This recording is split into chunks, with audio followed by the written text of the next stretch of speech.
So, what has this podcast taught me, or what have I learned from doing these podcasts? Now, I didn't write down anything for this, so this is all completely off the dome, could be complete nonsense, and honestly, I still don't have anything.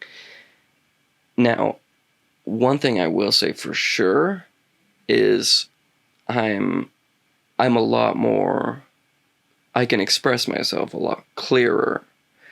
Um, I'm an introvert, ladies and gentlemen.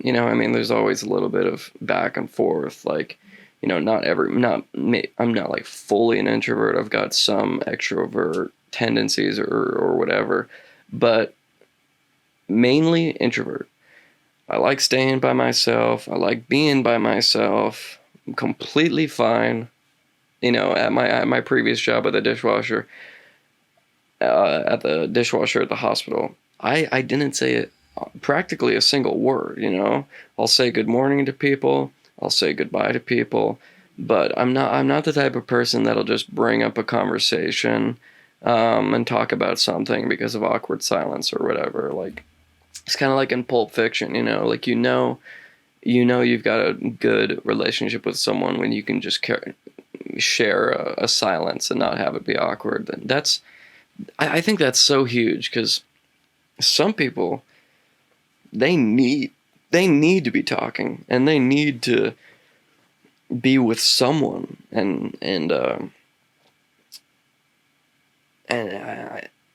come to think of it, this podcast, because I'm listening to a podcast a lot.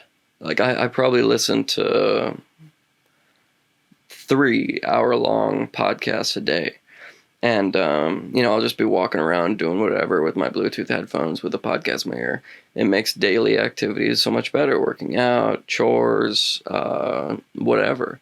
And so maybe that act, because I know it helps me, hugely makes my life so much better. But it must be even bigger for extroverts, or people that always want to be talking with someone, because they always have a conversation. Even when they're alone, they can feel like they're in a room with someone, or talking, or something. That's kind of interesting. So yeah, probably the biggest thing I have learned from this is just being able to communicate better, being able to talk clearer, more coherently, getting my point across. And another thing is just saying my issues out loud, as opposed to always internalizing it and thinking, you never really. It's almost like if you've ever been to therapy, or if you've ever just talked to someone about something that's bothering you, just saying it is hugely beneficial. And a lot of the time I'll be saying something, and then as I'm saying it, I'm like, well, wait, if this had been done, you made me, you know what I mean? Like, it calculates as you say it, and it doesn't calculate if you just have it in your head. But as soon as you verbalize it, then your brain thinks of it in a different way almost. I think that's a very special thing. So, I'm trying to think. I definitely learned how to streamline the podcast better, because before I was doing it with, my computer, or my DSLR not hooked to my camera, and my mic facing the other way, and my laptop open. If you saw episode 1, I was a mess. I was talking like this and this, and it's just like, it's crazy to think how far I've come in, a year. Next year, hopefully it's, hopefully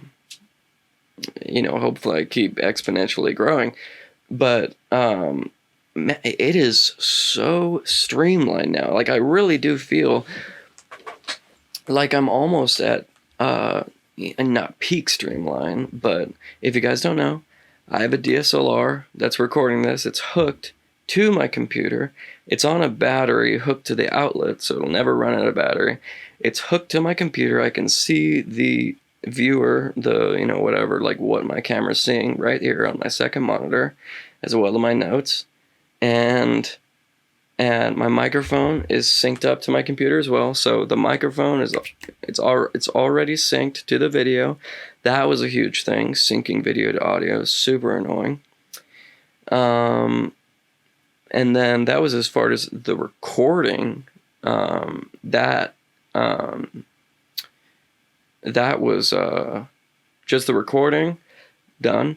Now, thumbnails, I've gotten pretty good at thumbnails.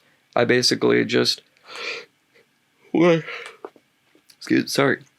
I try and remember to do is at the end of the podcast do like a thumbnail face or whatever, so I can screenshot that. But if I don't do that, I just skim through and see a funny looking face, whatever. I'm good at Photoshop already, so I boom through that, do the thumbnail, boom. Another thing was the timestamps was a hassle because I just filmed this whole episode. I don't want to have to listen to the thing again. But what I do is I listen to it at 2 times speed, skip on through, do the timestamps, and I don't know, quick. And then the last thing was the clips, Pearson Podcast clips. And that's a little bit more hard to explain, but take my word for it. I have streamlined it.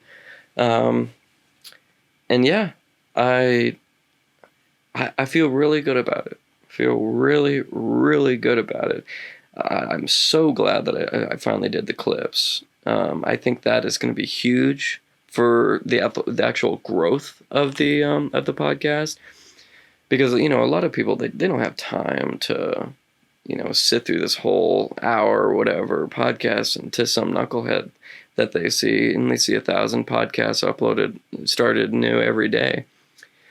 So I think the clips, saying this 7-minute video and then a title directly to what I'm talking about.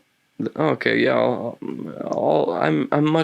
people are much more likely to dedicate 7 minutes as opposed to a couple hours. So, yeah.